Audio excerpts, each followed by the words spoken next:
찬송가 620장 1절을 함께 찬양하겠습니다.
조용한 기도하심으로 주일 낮 예배를 시작하도록 하겠습니다.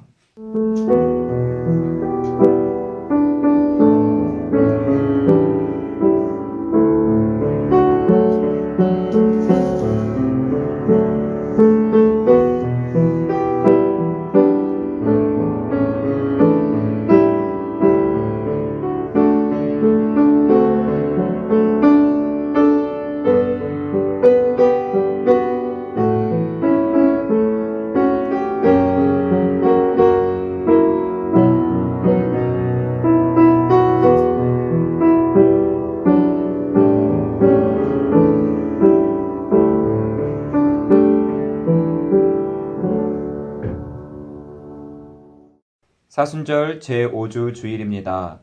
시편 130편 1절과 2절의 말씀을 힘입어 하나님을 예배하는 자리로 나아갑시다.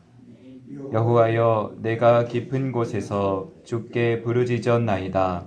주여, 내 소리를 들으시며 나의 부르짖는 소리에 귀를 기울이소서. 아멘. 하나님께서 주시는 일상에 감사드립니다. 하나님께서 주시는 일용할 양식에 감사드립니다. 그러나 우리는 더 좋은 것, 더 많은 것을 기대하는 연약한 존재들입니다.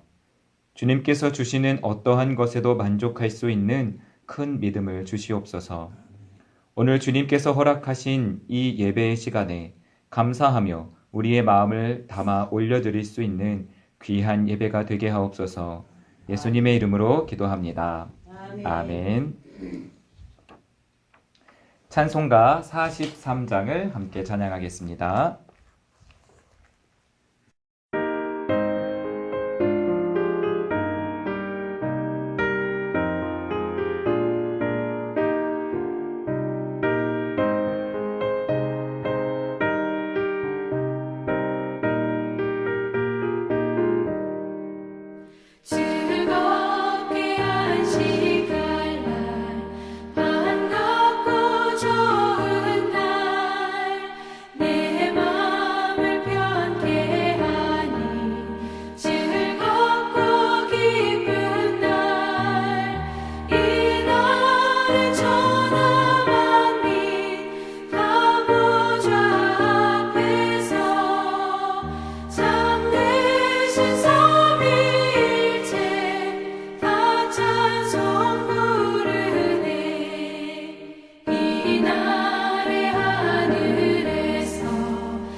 내가 여호와를 기다렸더니 귀를 기울이사 나의 부르짖음을 들으셨도다. 나를 기가 막힐 웅덩이와 수렁에서 끌어올리시고 내 발을 반석 위에 두사 내 걸음을 견고하게 하셨도다. 내가 부르짖기 전에 이 주님은 나를 애타게 찾으셨음을 깨닫고 감사드립니다.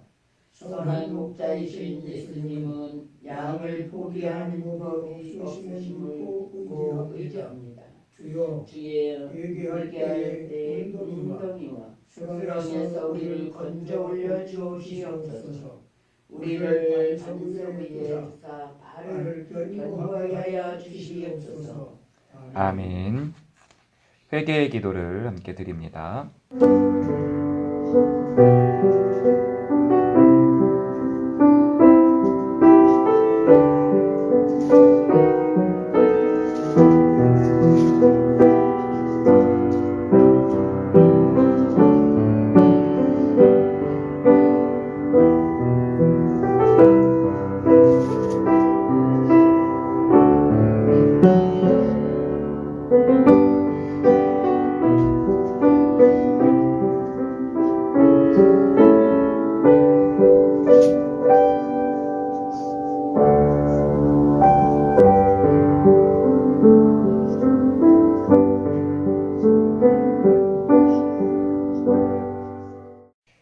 우리가 고백한 모든 허물과 죄를 예수 그리스도께서 십자가 보혈의 공로로 다 용서하여 주십니다.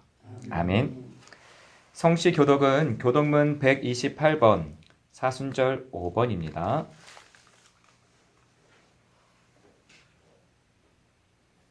교독문 128번, 사순절 5번으로 교독하겠습니다. 나의 영혼이 잠잠히 하나님만 바라미어 나의 구원이 그에게서 나오는도다. 오직 그만이 나의 반석이시요 나의 구원이시요 나의 요새이시니 내가 크게 흔들리지 아니하리로다. 넘어지는 담과 흔들리는 울타리같이 사람을 죽이려고 너희가 일제히 공격하기를 언제까지 하려느냐. 그들이 그를 그의 높은 자리에서 떨어뜨리기만 깨하고 거짓을 즐겨하니 입으로는 축복이요 속으로는 저주다. 나의 영혼아 잠잠히 하나님만 바라라. 무릇 나의 소망이 그로부터 나오는도다. 오직 그만이 나의 반석이시요 나의 구원이시요 나의 요새이시니 내가 흔들리지 아니하리이로다.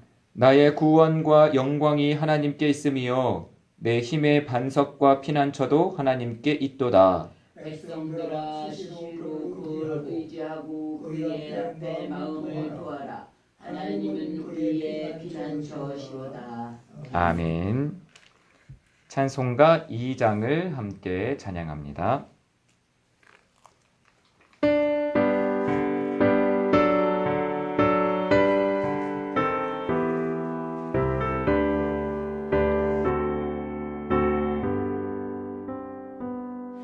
찬양 성부 성자 성령 성삼위일체께 영원 무궁하기까지 영광을 돌리세.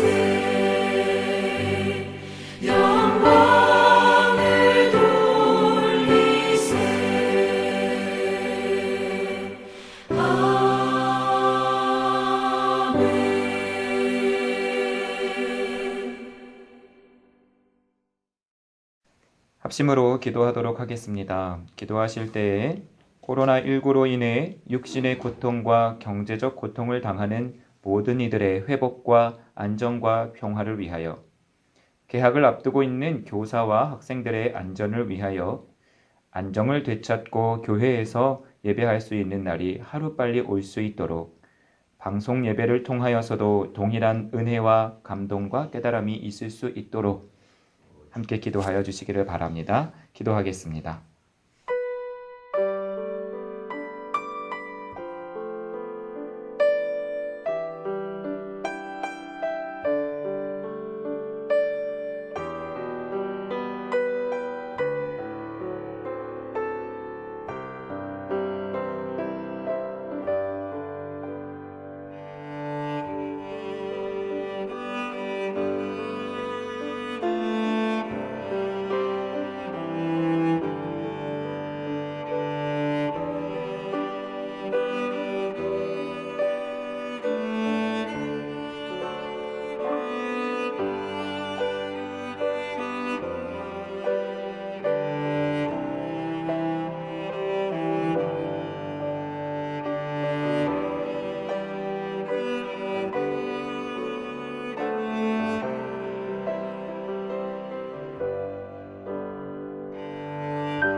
안정을 찾는 듯 보이다가도 확진자가 계속 발생합니다. 가까운 인근에 확진자가 발생하면 우리의 마음에는 또다시 걱정이 찾아옵니다. 그러나 두려워하기보다는 위생에 더 신경 쓰고 예방을 철저히 해야겠다고 하는 다짐이 듭니다. 하나님께서 우리의 마음에 두려움 대신 소망을 주셨기 때문인 줄로 믿습니다. 아멘. 우리의 기도를 주님께서 사용하여 주시기를 간구합니다. 아멘. 축복의 일상을 허락하여 주시기를 구합니다. 아멘. 방송 예배이지만 동일한 은혜가 있기를 구합니다. 아멘. 오늘 주님께서 주시는 축복을 깨닫기를 원합니다. 아멘. 예수님의 이름으로 기도합니다. 아멘. 하늘에 계신 우리 아버지, 아버지의 이름을 거룩하게 하시며 아버지의 나라가 오게 하시며 아버지의 뜻이 하늘에서와 같이 땅에서도 이루어지게 하소서. 오늘 우리에게 일용할 양식을 주시고 우리가 우리에게 잘못한 사람을 용서하여 준 것 같이 우리 죄를 용서하여 주시고 우리를 시험에 빠지지 않게 하시고 악에서 구하소서. 나라와 권능과 영광이 영원히 아버지의 것입니다. 아멘.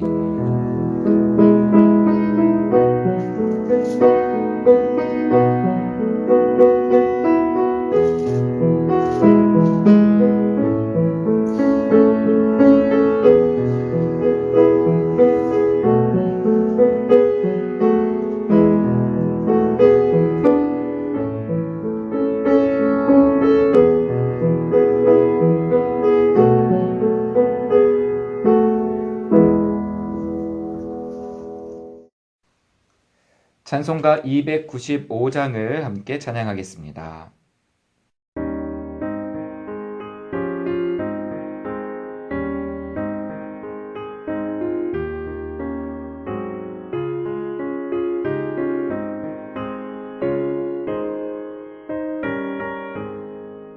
큰 죄에 빠진 나를 주 예수 건지사 그 넓은 품에 다시 품으신 은혜는 저 바다보다 깊고 저 하늘보다 높다. 그 사랑 영원토록 나 찬송하리라. 날로 더욱 귀하다. 날로 더욱 귀하다. 한이 없이 넓은 우리 주의 사랑. 날로 더욱 귀하다.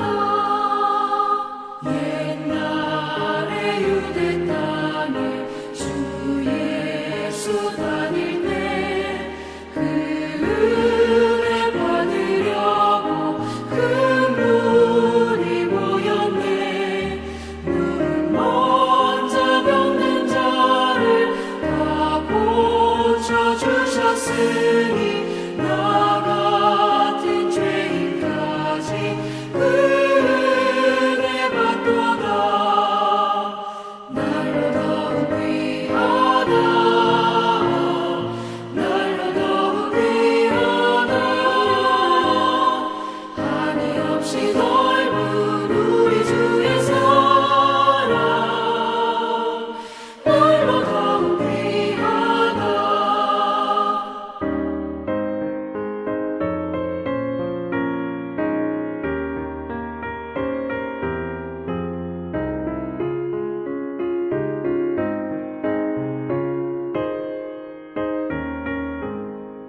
주 크신 사랑으로 만 백성 위하여 그 십자가의 고난 다 받으셨으니 그 속죄 받은 성도 큰 소리 함께 높여 온 천지 울리도록 주 찬송하리라.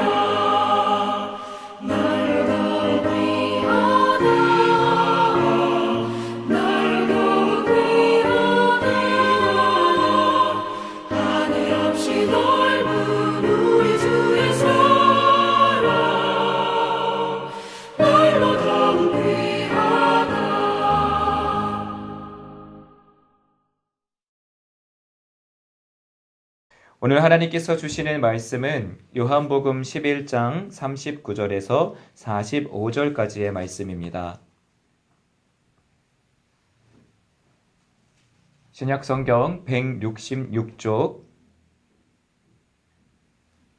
요한복음 11장 39절에서 45절까지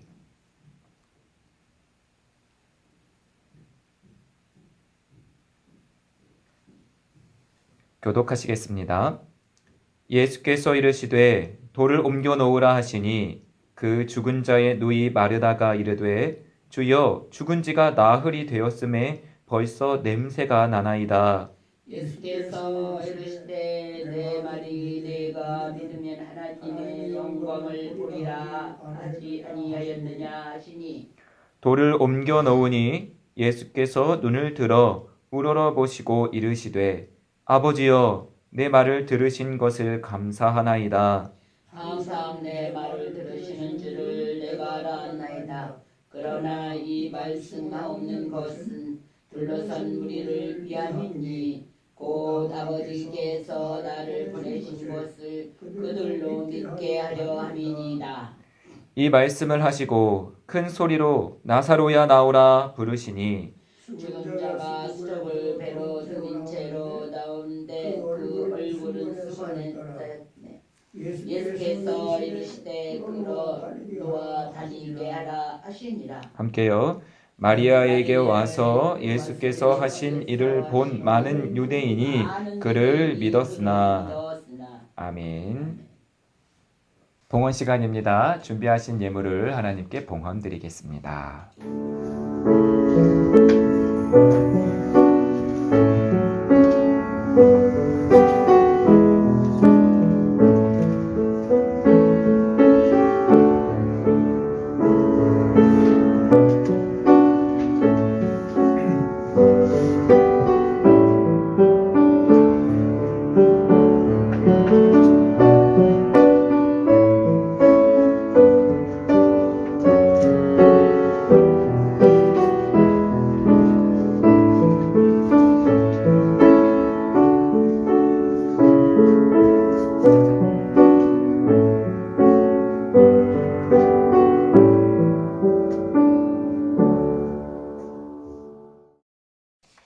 광고 시간입니다.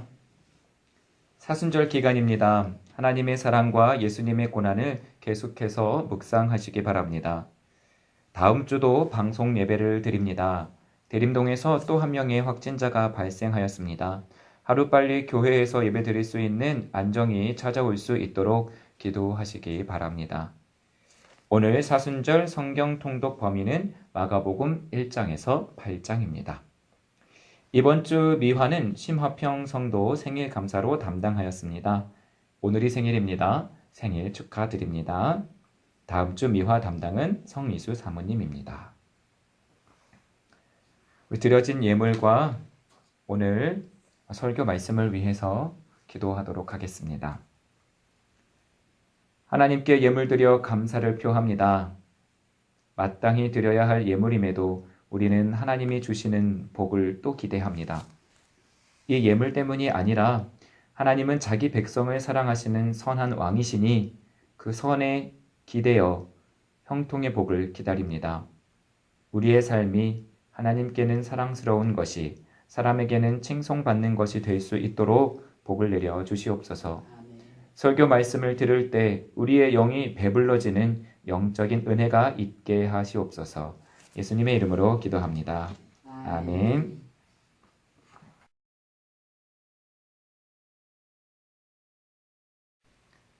베다니에 살고 있는 마르다, 마리아, 나사로 이 3남매는 예수님과 각별한 사이였습니다.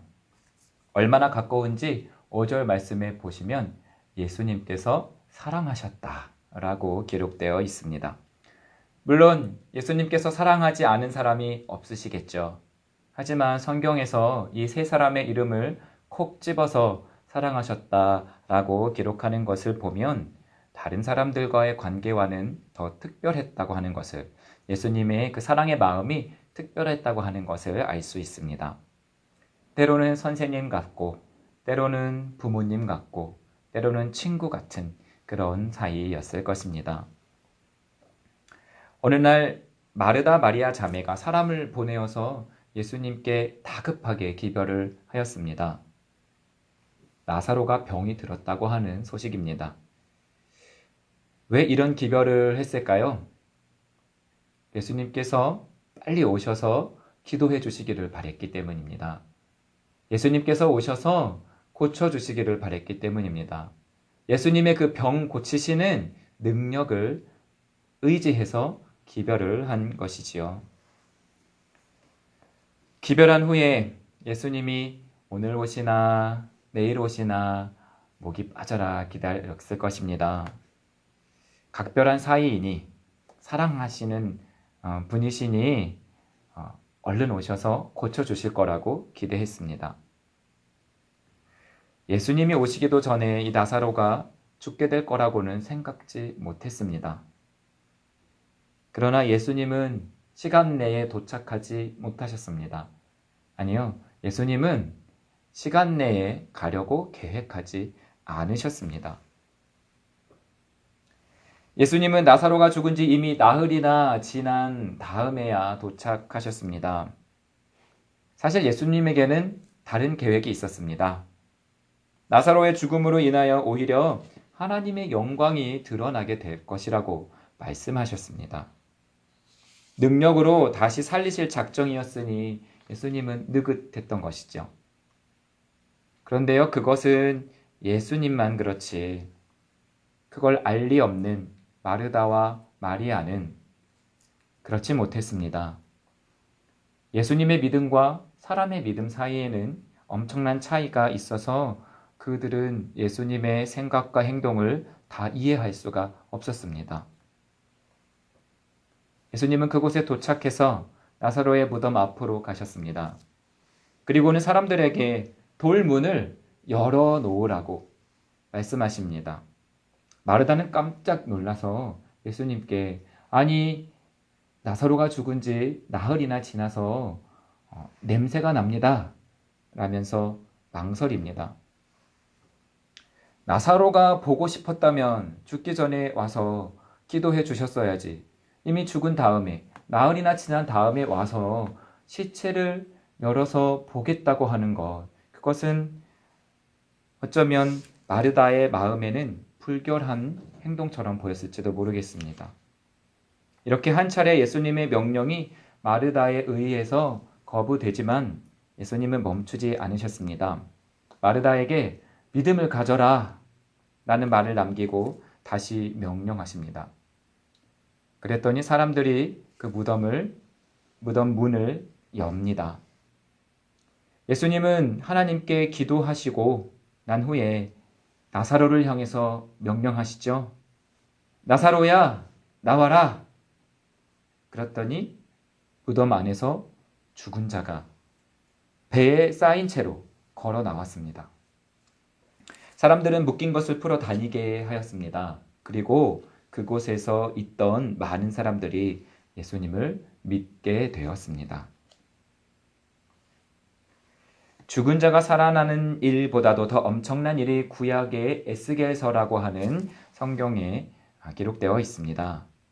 에스겔이 어느 날 하나님의 영에 이끌려서 한 골짜기의 가운데에 서게 되었습니다. 그곳에 이렇게 둘러보니 마른 뼈들이 산재해 있었습니다. 하나님은 에스겔에게 그 뼈들에게 명령해서 살아나게 하라고 명령하십니다. 이게 무슨 소리인가요? 뼈가 무엇입니까? 사람이 죽어서, 아니 죽은 지도 한참이 지나서 살이 다 썩어 마침내 남은 것이 뼈입니다. 죽었다라고 하는 말로도 다 설명이 안 되는, 되돌릴 수 없을 정도의 죽음을 가리키는 것이죠. 그런데 그 뼈들에게 명령해서 살아나라고 하라니, 이것이 어떤 명령입니까? 하지만 에스겔은 하나님의 명령에 순종합니다. 그래서 뼈들을 향해서 명령하죠. 그랬더니 뼈들이 순종해서 뼈들끼리 서로 연결되고 힘줄이 생기고 살이 오르고 겉가죽이 덮여 인간의 모습을 하게 되었습니다. 하지만 처음에는 생기가 없어서 겉으로는 온전해 보여도 그것이 온전한 사람이라고 할 수 없는 모습이었습니다. 마지막으로 생기가 들어온 후에야 그들은 사람이 되었고 큰 군대를 이루게 되었습니다. 하나님은 에스겔에게 말씀하시죠. 이 뼈들은 바로 이스라엘 온 족속이다. 그렇습니다. 하나님의 명령은 뼈가 살아나는 것 자체가 목적이 아니었습니다. 뼈가 어떻게 다시 살아날 수가 있습니까? 어떻게 마른 뼈에서 힘줄이 나고 살이 나고 가죽이 덮일 수가 있습니까? 라고 반문할 필요가 없습니다. 하나님이 지금 말씀하시고 싶은 것은 너희들이 죽어 있다 라는 것이죠. 소망 없이 주저앉아 있는 자들을 향해서 나를 의지해라 라고 말씀하고 계신 것입니다. 죽은 자를 살릴 수 있는, 뼈들을 명령해서 다시 살아나게 하실 수 있는 나 하나님을 의지해라 라고 말씀하시는 것입니다. 내가 너희와 함께하며 너희를 다시 일으켜 세워줄 테니 나에게 오라 라고 말씀하시는 것입니다. 죽은 나사로가 살아 걸어 나오는 것처럼, 뼈들이 살아서 다시 사람이 되는 것처럼 하나님은 쓰러져 있는 우리들을, 죽어 있는 것 같은 우리들을 다시 살리고자 하십니다. 요한복음의 나사로를 살리신 말씀과 에스겔의 마른 뼈들을 일으키신 말씀은 공통적으로 우리가 영적으로 죽어 있는 상태를 가리킵니다. 영적으로 죽어 있는 자들을 하나님께서 다시 살리고 싶어 하시는 것입니다. 그럼 우리가 다시 살아나기 위해서는 어떻게 해야 할까요? 저는 오늘 3가지를 여러분들과 함께 나누려고 합니다.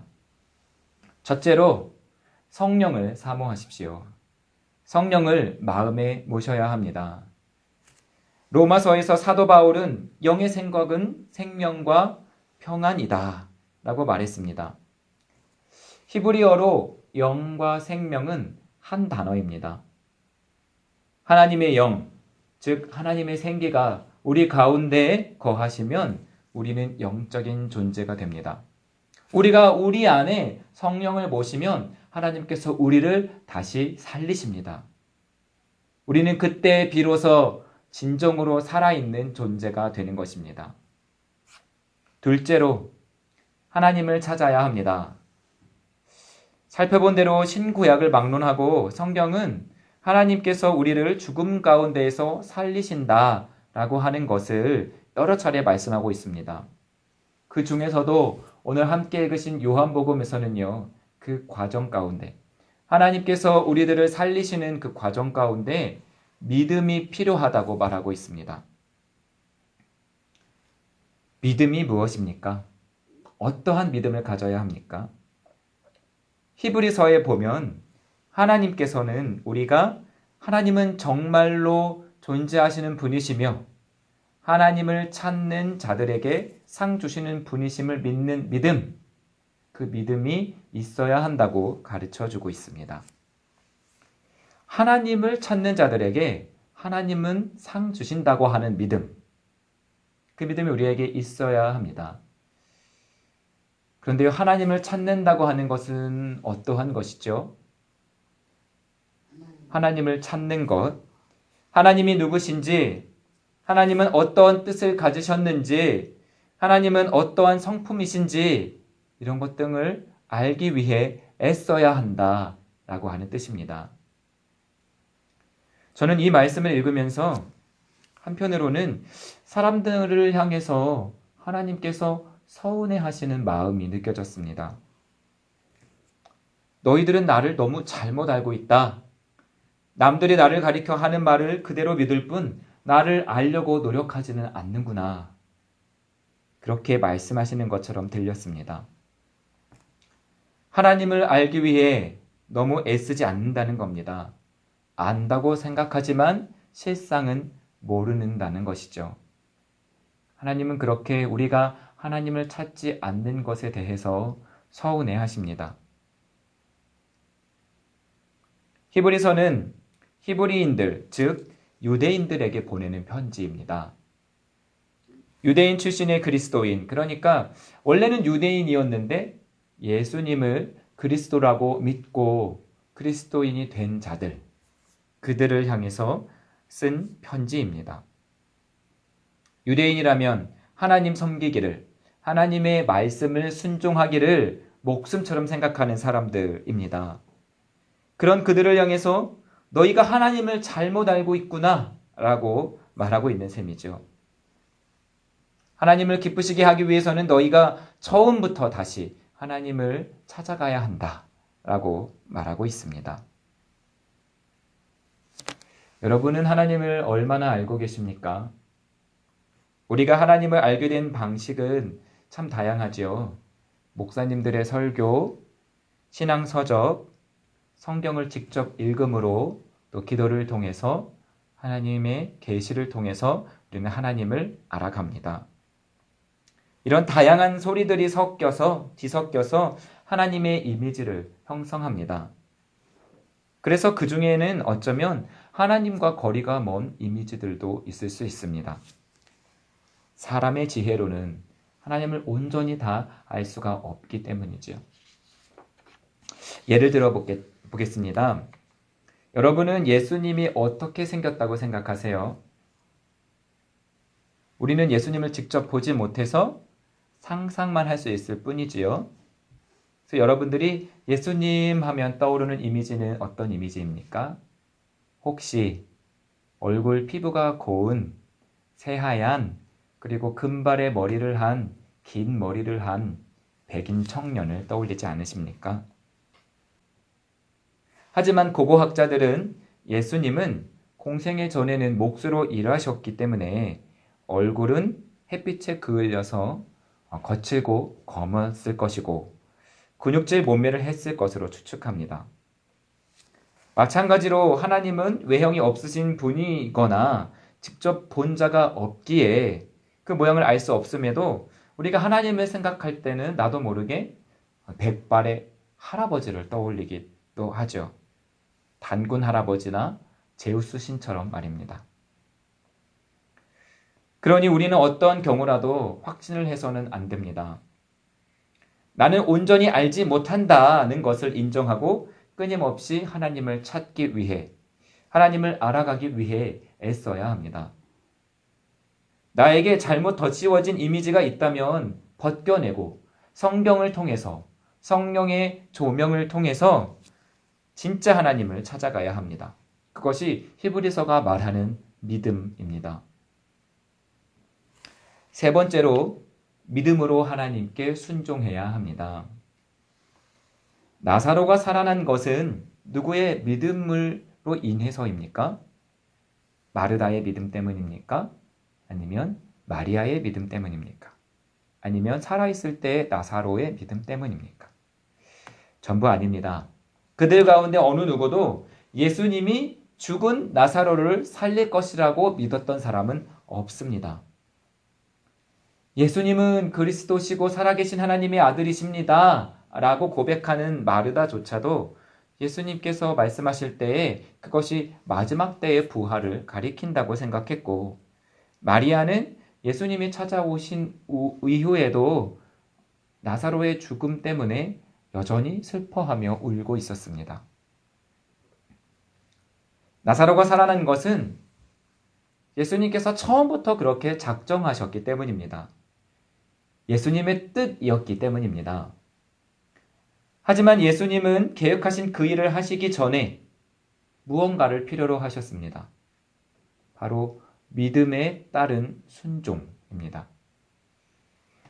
무덤 돌문을 옮기라는 예수님의 명령을 따라 누군가가 그 돌문을 옮겼을 때 죽은 나사로는 비로소 살아나올 수 있었습니다.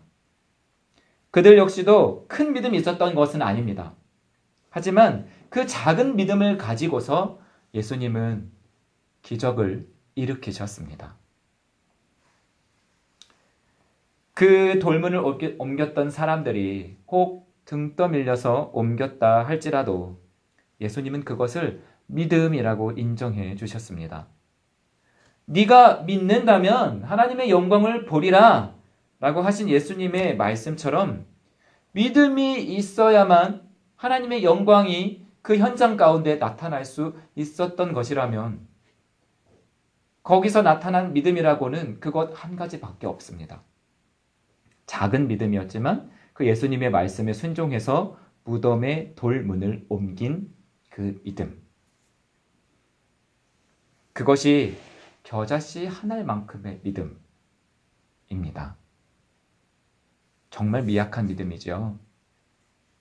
그런데요, 예수님은 항상 그랬습니다.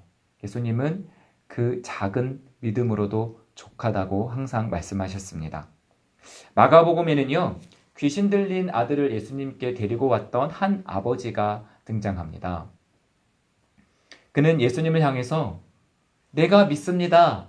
나의 믿음 없음을 도와주소서라고 말했습니다. 믿음이 없습니다 라고 말하면서 내가 믿습니다 라고도 말하고 있는 것이죠.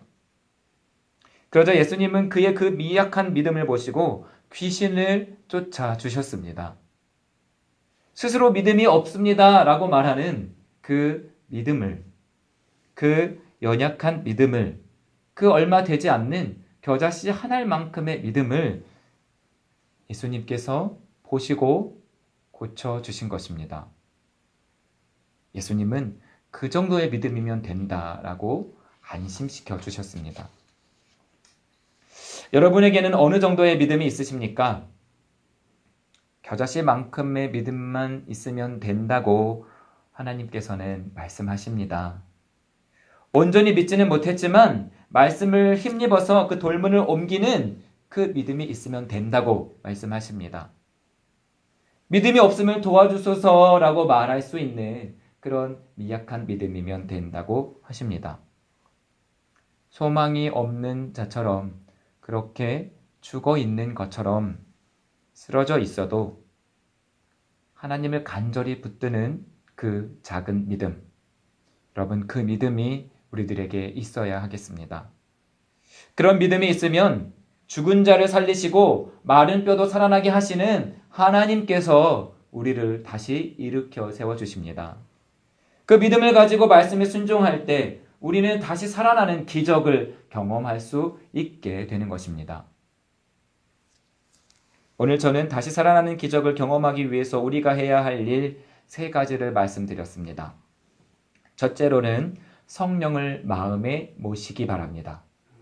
아멘. 둘째, 하나님을 찾으시기 바랍니다. 아멘. 성령께서 여러분들의 마음에 생명을 주시고 하나님이 누구신지를 가르쳐 주실 것입니다. 그리고 3번째로 믿음으로 순종하시기 바랍니다. 이 3번째가 가장 중요하겠죠. 겨자씨만큼의 작은 믿음일지라도 그것을 가지고 겸손히 하나님 앞에 나아가시기 바랍니다. 하나님은 그것으로 충분하다. 그 작은 것만으로 충분하다. 믿음이 연약하다라고 스스로 고백하는 그 마음이면 충분하다라고 말씀하십니다. 아무리 작은 믿음일지라도 그 믿음으로 순종할 때 진정 살아있는 삶을 우리는 살 수 있게 되는 것입니다. 죽은 자처럼 낙심하며 넘어져 있으십니까? 여러분의 영이 혹 죽어 있으십니까? 성령을 마음에 모시고 하나님을 찾으시고 믿음으로 순종하시기 바랍니다. 그렇게 하셔서 살리시는 하나님의 기적을 경험하시는 여러분들 모두가 되시기를 주님의 이름으로 축원드립니다. 아멘. 오늘 들으신 말씀을 다시 한번 생각하시면서 이 시간 조용히 묵상으로 기도하시도록 하겠습니다.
나는 전능하신 아버지 하나님, 천지의 창조주를 믿습니다. 나는 그의 유일하신 아들, 우리 주 예수 그리스도를 믿습니다. 그는 성령으로 잉태되어 동정녀 마리아에게서 나시고 본디오 빌라도에게 고난을 받아 십자가에 못 박혀 죽으시고 장사된 지 사흘 만에 죽은 자 가운데서 다시 살아나셨으며 하늘에 오르시어 전능하신 아버지 하나님 우편에 앉아 계시다가 거기로부터 살아있는 자와 죽은 자를 심판하러 오십니다. 나는 성령을 믿으며 거룩한 공교회와 성도의 교제와 죄를 용서받는 것과 몸의 부활과 영생을 믿습니다. 아멘. 찬송가 620장 2절과 3절을 함께 찬양합니다.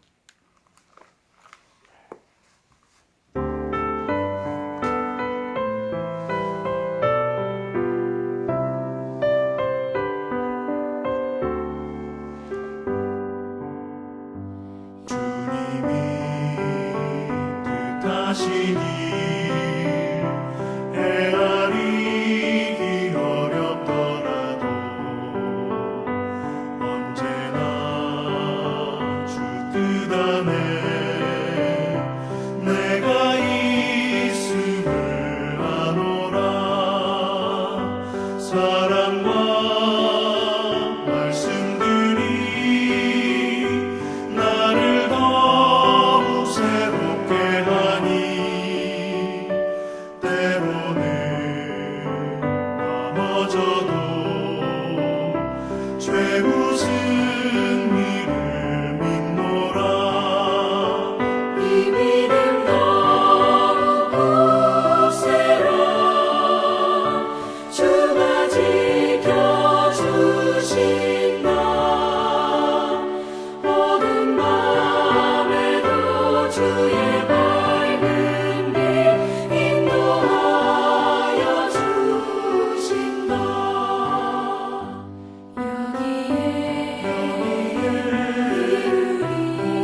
여기에 사랑받는 주의 자녀라. 주께서 택하신 바 우리 통해 펼치신다. 고통과 슬픔 중에 더욱 주님 의지하오니 어려움 이겨내고 주님 더욱 찬양하라. 이 믿음 더욱 굳세라. 주가 지켜주신다. 어두운 밤에도 주의 밝은 빛 인도하여 주신다.